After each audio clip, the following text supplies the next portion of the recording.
नमस्कार दोस्तों, एक बार फिर आपका स्वागत है मेरे इस चैनल में। आज हम चर्चा करेंगे आफ्टर इफेक्ट्स ट्रम्प टैरिफ और तमाशा के बाद। उसके बाद क्या हुआ?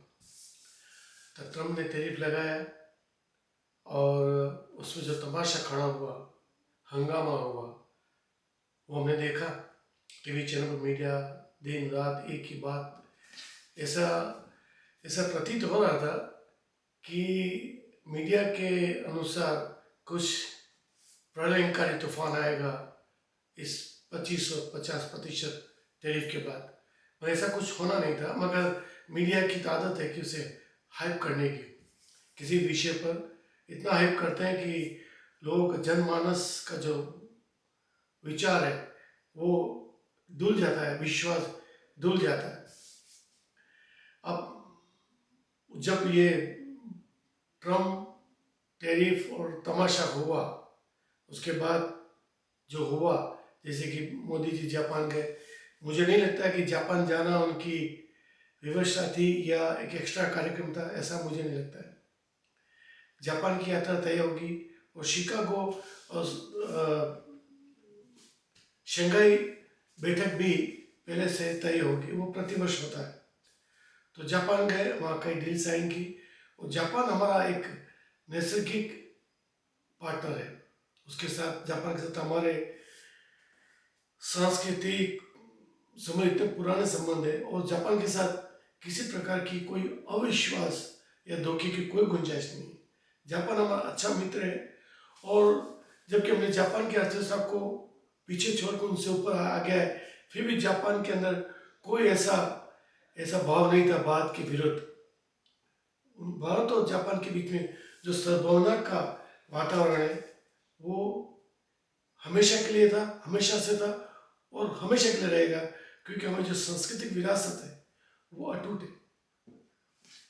उसके बाद मोदी जी अभी चीन में है, शंघाई बैठक में। अब चीन के साथ ऐसा कहते हैं ये नई दोस्ती की शुरुआत है।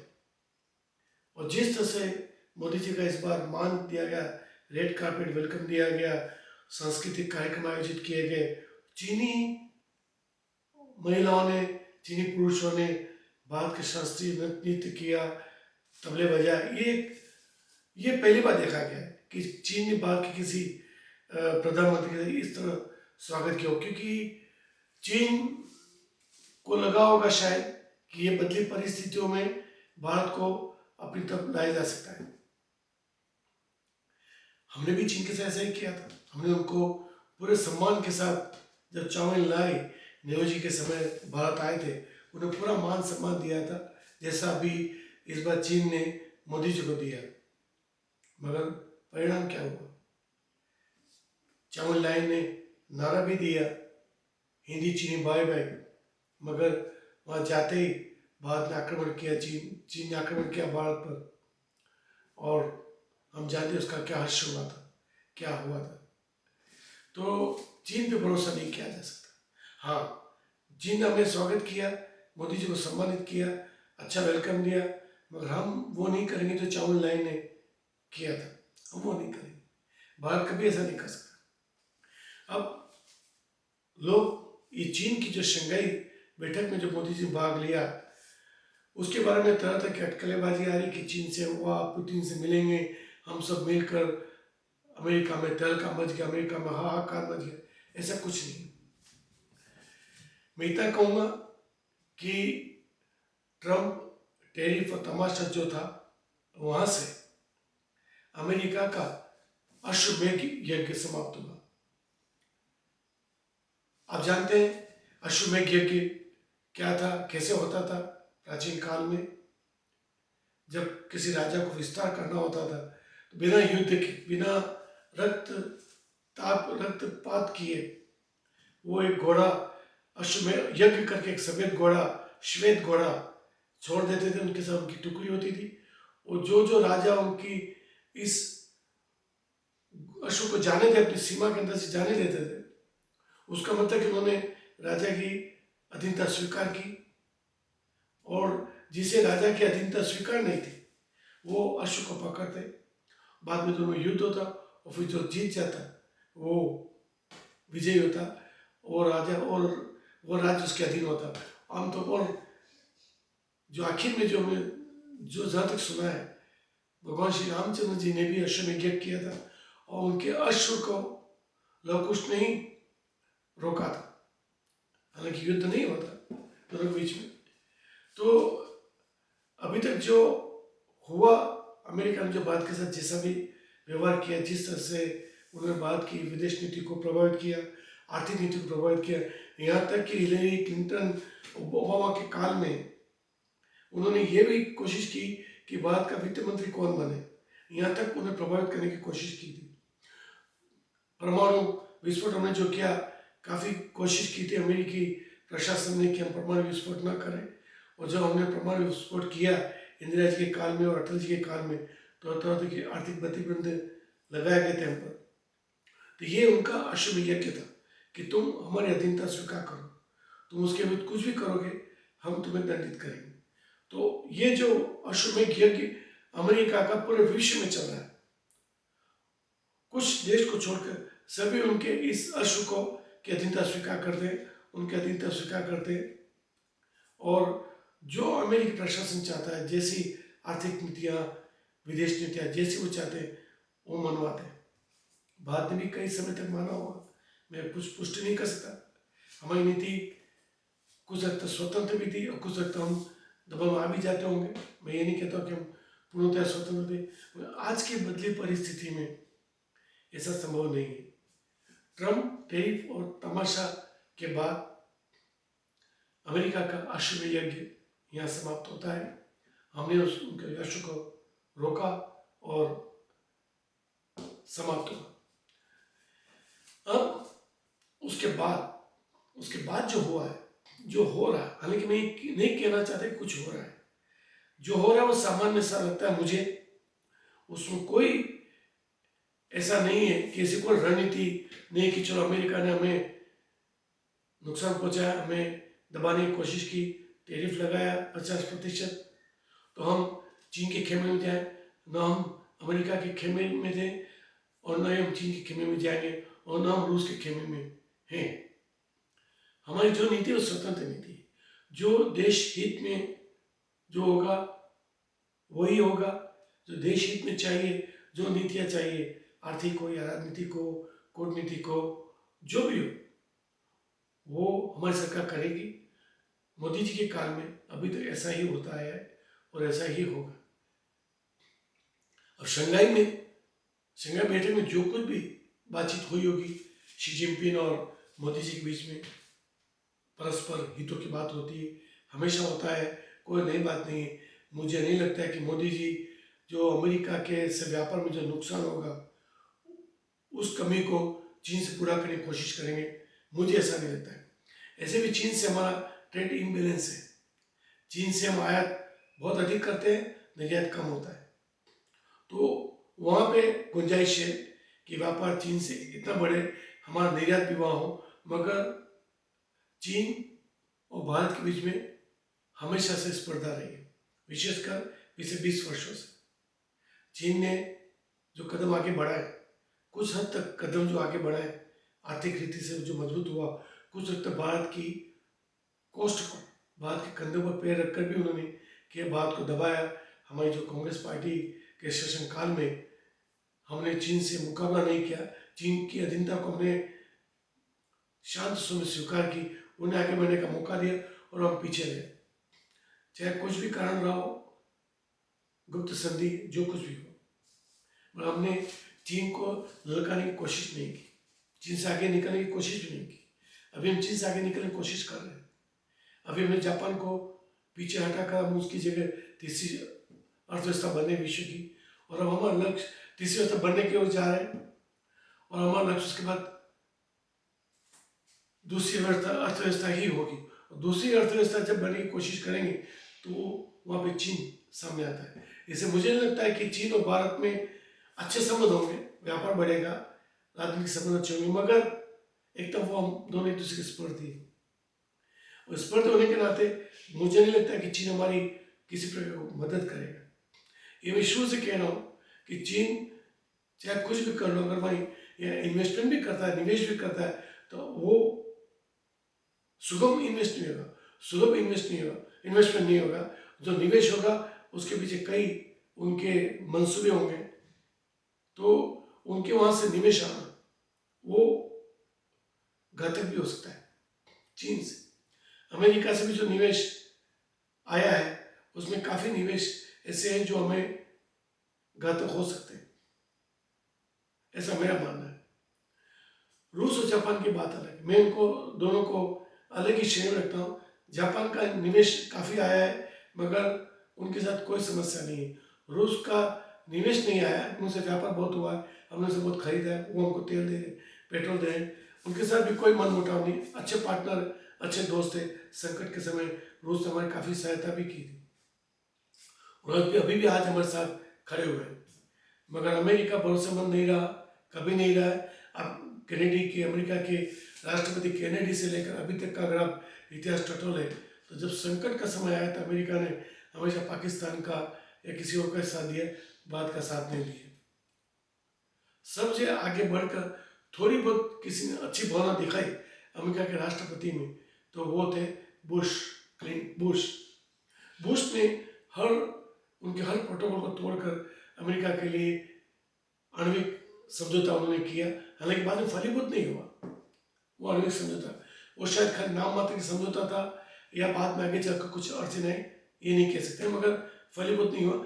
मगर बुश ने स्पष्ट शब्दों में कहा था कि भारत एक अलग देश है, उसके साथ अलग व्यवहार होगा। उसके सिवा प्रथम काल में ट्रम्प ने अच्छा व्यवहार किया था भारत के साथ। ऐसा लगा था कि जब ट्रम्प दूसरी बार जीत के आया तो उस समय भारत में था, लोग काफ़ी उत्साहित थे, मगर मैं जानता था कि अधिक उत्साह करने की आवश्यकता नहीं, कि ट्रम्प जो कुछ भी करेंगे, जैसे हमारा स्वदेशी का जो नारा है, ऐसे ट्रम्प का नारा है अमेरिका फर्स्ट। तो मैंने देखा उनके कार्यकाल में कुछ चीज़ें, कि अगर कोई भी देश, चाहे भारत हो, मोदी जी के काल में हो या कुछ भी हो, अगर हम अमेरिका से आगे निकलने की कोशिश करेंगे तो ट्रम्प बर्दाश्त नहीं करेगा, चाहे कुछ भी हो जाए। तो यही बात उन्हें दिखा दी।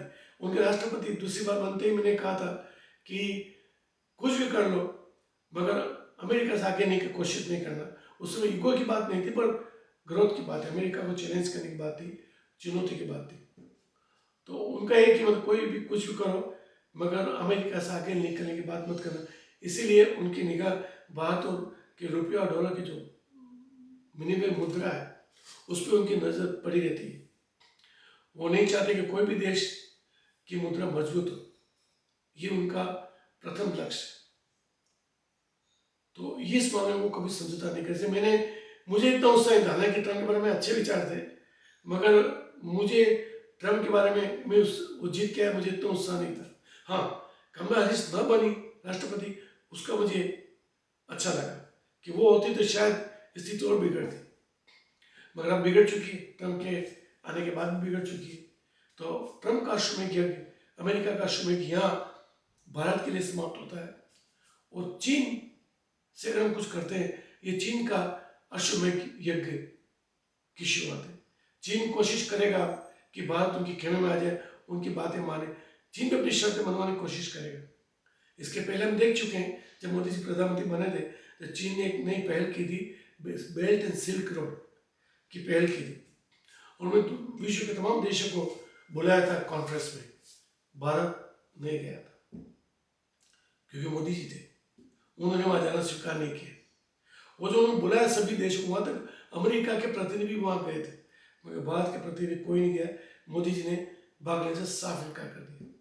चीन बौखलाया था, ये उसका उस समय उसके लिए नवभारत टाइम्स के ब्लॉग में भी लिखा भी था, चीन का अश्वमेध यज्ञ। मेरे लिए वो चीन का अश्वमेध यज्ञ था, और मोदी जी ने इसे स्वीकारा नहीं। तो अभी दूसरे रूप में अश्वमेध यज्ञ करने की कोशिश करेंगे, भारत को अपने जाल में फंसाने की चीन अवश्य कोशिश करे। चीन पर भरोसा नहीं किया जा सकता, उनके साथ हमारी कई समस्या है। एक तो सीमा की समस्या है, सीमा पे हमेशा कुछ होता ही रहता है। जैसे कि जब मोदी जी के प्रथम काल में चीन के राष्ट्रपति शी जिनपिंग आए थे, तो वो यहाँ मोदी जी से बैठक कर झूले में बैठ के बातें कर रहे थे और वहाँ चीनी सेना भारत की सीमा में घुसने की कोशिश कर रही थी। क्या उन्हें नहीं मालूम था कि चीन के राष्ट्रपति भारत में ऐसा नहीं करना चाहिए? ये डिप्लोमेसी के बिल्कुल विरुद्ध में मोदी जी ने संयम रखा और बात बाद में टल गई। चीनी लोग नहीं कर सका और शी जिनपिंग शायद उन्हें बाद में रोका होगा, मगर कोशिश जरूर की थी। तो ये बिना शी जिनपिंग के इशारों के ऐसा नहीं हो सकता। उसके बाद गलवान हुआ, हमने जब बेल्ट क्षेत्रों में भागने से इनकार किया था, गलवान हुआ। ये हमको डराने धमकाने की कोशिश थी। गलवान में उनकी बात नहीं चली, उनकी दाल नहीं गली, तो अब उसके बाद पाकिस्तान के साथ वो जुड़ गए। अभी जब ऑपरेशन सिंदूर हुआ उस समय चीन की भूमिका बहुत अहम थी पाकिस्तान के पक्ष में, मगर वहां पर भी उन्हें मार खानी पड़ी। और मुझे ऐसा लगता है कि जब उन्हें उनके शस्त्र वहां कुछ काम नहीं आए, फुस हुए, उनके बम सब फुस हुए, और जो भारत का जो मेड इन भारत का जो शस्त्र था वो काफी सफल रहा, तो हो सकता है कि चीन शायद इस मामले में कुछ करना चाहता है, दखल देना चाहता है, या भारत को रोकना चाहता है कि वो शस्त्र का एक्सपोर्ट ना करे। कुछ तो है बदले हुए चीन के इस स्वरूप से, कुछ तो है। और इतना शीघ्र जो कुछ 1-2 महीने पहले, 3 महीने पहले वो पाकिस्तान के साथ डट के खड़ा था, आज वो अचानक मोदी जी को रेड कार्पेट वेलकम दे रहे, तो कुछ बात है। अब उसके बाद क्या होता है ये देखना होगा। जैसे ट्रंप ने, जब मोदी जी G7 की बैठक में गए थे कनाडा में एक विशेष आमंत्रित के रूप में, तो ट्रंप वहां से पहले चले गए अमेरिका किसी कारण के बहाने, हालांकि बहाना कुछ कारण कोई नहीं था, मगर वो मोदी जी से सामना नहीं करना चाहते थे शायद। वहां गए, उन्होंने मुनीर को बुलाया और बड़े चालाकी से मोदी जी को फोन किया और कहा कि यहाँ आके जाओ, क्योंकि कनाडा और अमेरिका पास में। मगर मोदी जी समझते, उन्होंने एक छोटे से देश शायद क्रोएशिया जाना थे, एक छोटे से देश के लिए वो कार्यक्रम निर्धारित था, उन्होंने अमेरिका आने से मना कर दिया कि मेरे कार्यक्रम निर्धारित फिक्स है। वरना कोशिश ये थी ट्रंप की कि जिस तरह उन्होंने दावा किया था कि मैंने दोनों के बीच में युद्ध रुकवाया, भारत और पाकिस्तान के बीच में विराम मैंने करवाया, इसके बाद वो ये कोशिश कर रहे थे कि मुनीर वहाँ आए हुए थे पाकिस्तान से, और अगर मोदी जी भी वहाँ पहुँच जाते तो किसी न किसी प्रकार से मोदी जी और मुनीर को साथ मिलने को, तीनों एक साथ लड़ने की कोशिश करते, या किसी न किसी तरह से आकस्मिक रूप से भी ही मोदी जी और मुनीर से मुलाकात करवा देते, अनचाहा मुलाकात। कोशिश उनकी यही थी, और बाद में वो इस बात का श्रेय लेते कि मैंने दोनों को मिलाया, दोनों की बातचीत करें। मोदी जी समझते थे वो इस जाल में नहीं फंसे, वो वहां से निकल गए, तो ये उनके लिए झटका था। तो इसी तरह की कोशिश चीन भी अचानक उनका बदला स्वरूप और पाकिस्तान को के साथ डट के खड़ा होने के बाद अचानक भारत के लिए ये जो प्रेम उमड़ा है, वो हाथी के दांत दिखाने के, खाने के दांत चीन के एकदम अलग। हमारे उनके साथ सीमा का विवाद, हमारे उनके साथ आर्थिक विकास में, विश्व में आर्थिक स्थान के लिए, एक शक्तिशाली राष्ट्र के लिए उसकी तरफ स्पर्धा है। विश्व संयुक्त राष्ट्र संघ में हम जो सिक्योरिटी काउंसिल में एक स्थायी सदस्य की कोशिश कर रहे हैं, उसका एक ही देश जो टांग अड़ा रहा है वो है चीन। तो कहाँ से चीन के साथ दोस्ती होगी? कैसे चीन हमारा शुभ चिंतक हो गया? बिल्कुल नहीं, ये हमारा सोचना ही गलत है। हाँ, हमें नए रास्ते ढूंढने होंगे। अमेरिका से जो क्षति हमें होगी निर्यात की, और कोई क्षति नहीं होगी। हमें अमेरिका से और कोई मदद नहीं चाहिए। जो व्यापार बना रहे ये सब देश चाहते हैं, जितना व्यापार बढ़ेगा देश का आर्थिक विकास होगा। तो जो क्षति निर्यात में अमेरिका से होगी उसको हमें कहीं से पूरा करना है, तो वो विकल्प हमें ढूंढने होंगे। और ऐसे भी किसी भी देश पर भरोसा किए बिना, किसी भी देश पर निर्भर रहे बिना, हमें हमारे व्यापार को, हमारे विकास को, हमारे निर्यात को फैलाना है चारों। और मेरे ध्यान में विशेषकर मैं शुरू से ये मानता आया हूँ कि अफ्रीका के छोटे छोटे देश जो आज भी विकास के लिए तरस रहे हैं, शोषित राष्ट्र कई है छोटे छोटे जिनका पूरा शोषण हो रहा है, जब गरीबी आज भी टूट कुट कुट बबरी हुई है, विकास नहीं हो पाया, मूलभूत सेवाओं का अभाव है। और ऐसे एशिया के कुछ देश, पूर्वी एशिया के और पूर्वी यूरोप के कुछ देश हैं, ये ऐसे देश हैं जो उपेक्षित है, कुंठित है और उन्हें सही मदद नहीं मिल रही है। जो मदद मिल रही है अमेरिका से या यूरोप से, वो ऐसी मदद है जो मदद के रूप में शोषण होता है, यानी कि वो उठ नहीं पाते, पैरों पे चल नहीं पाएंगे। तो अगर भारत चाहे तो इन देशों से संपर्क करे, उनके साथ व्यापार बढ़ाए परस्पर हितों के आधार पर। ऐसा नहीं कि हम हमारी शर्त पर व्यापार करें, हम दोनों की शर्त पर, दोनों के हितों का ध्यान रखते हुए दोनों की आवश्यकता अनुसार व्यापार करें, दोनों के व्यापार का भुगतान दोनों की मुद्राओं में हो। तो ये अगर हम ऐसा करते हैं और करने में सफल होते हैं, जैसे मोदी जी का लक्ष्य है, मैं जानता हूँ, तो विश्व में भारत एक तीसरी महाशक्ति के रूप में उभरेगा और एक नई व्यवस्था भी खड़ी होगी। और इसके लिए मैं मानता हूँ कि सार्क ऐसा मंच है जिस पर इस तरह का प्रयोग किया जा सकता है। अगर सार्क को हम मजबूत बनाए, सक्रिय बनाए और उस तरह व्यापार का भुगतान का दोनों के देश की परस्पर मुद्रा से हो, ये जो फॉर्मूला जो सूत्र मेरा है, अगर वो सार्क से प्रारंभ किया जाए, उसे देखा जाए, उसे कुछ त्रुटियां तो सुधारा जाए और फिर दूसरे देशों को इसमें शामिल किया जाए, तो ये बहुत बड़ी उपलब्धि होगी भारत की, मोदी जी की, भारत की, और ये विश्व में एक बहुत बड़ा कारण बनेगा परिवर्तन का, क्रांति का। विश्व शांति स्थापित होगी क्योंकि शोषण मुक्त होगा विश्व, तभी शोषण मुक्त होगा विश्व जब व्यापार का माध्यम डॉलर या पाउंड ना हो, दो देशों की व्यापार, दोनों देशों की मुद्रा ना हो। इससे आमूल परिवर्तन आएंगे। आप देखते रह जाओगे, आप देखते रह जाओगे कि कैसे इस तरीके से कैसे परिवर्तन आते हैं, कैसे दोनों देशों को लाभ होता है। दोनों देश उठेंगे, दोनों देश चलेंगे और दोनों देश भागेंगे, पूरा विश्व देखता रह जाएगा। अब ये कठिन काम है क्योंकि ऐसा हुआ, एक नई व्यवस्था का जन्म हुआ, नई व्यवस्था पनपी, तो जो पुरानी व्यवस्था के जो ठेकेदार है वो स्वीकार नहीं करेंगे, मगर हमें लड़ना होगा, करना होगा। तो आज के लिए इतना ही। अगर ये वीडियो पसंद है तो आप लाइक कीजिए, शेयर कीजिए, फॉरवर्ड कीजिए, टिप्पणी भी कीजिए और चैनल को सब्सक्राइब अवश्य कीजिए। तो अभी बने रहिए हमारे साथ, मिलते हैं फिर एक अगले वीडियो में और नए विषय पर बातचीत करने के लिए। धन्यवाद, बहुत बहुत धन्यवाद।